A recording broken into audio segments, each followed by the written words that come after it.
Several Republican lawmakers are proposing changes to Ohio's primary election laws.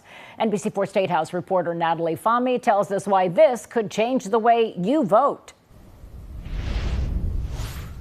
Colleen, at least 4 bills have been introduced to close Ohio's primaries, limiting who can vote as a Republican or Democrat in primary elections. The sponsors of some of these bills say it's important to deter political gamesmanship from happening at the polls. Meanwhile, opposers who are on both sides of the aisle say they worry it may disenfranchise voters. Right now, no matter what party you're registered to vote in, you can show up to the polls for a primary election and vote on whichever party's ballot you want. That's called an open primary.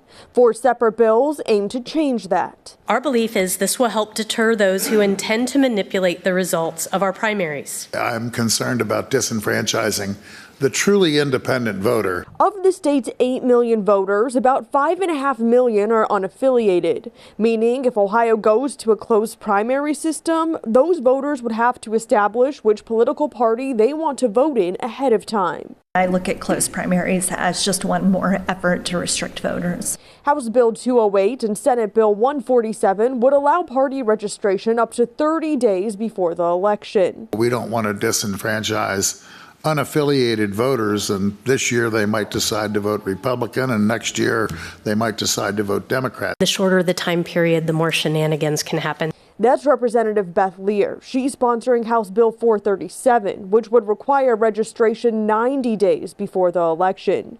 That's the same time candidates are required to file their run. That may mean you have to choose a primary to vote in before you know who's going to be on the ballot and which races will be highly contested. And House Bill 210 would require you to choose a party by the end of the year before the primary.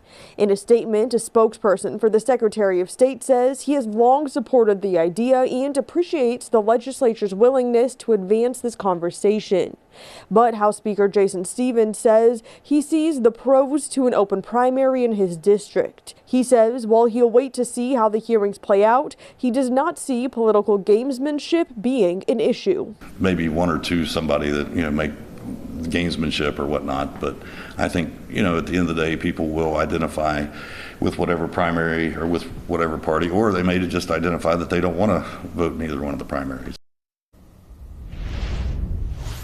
Each of the 4 bills have had at least 1 committee hearing, but 3 of them have not had a hearing since last year.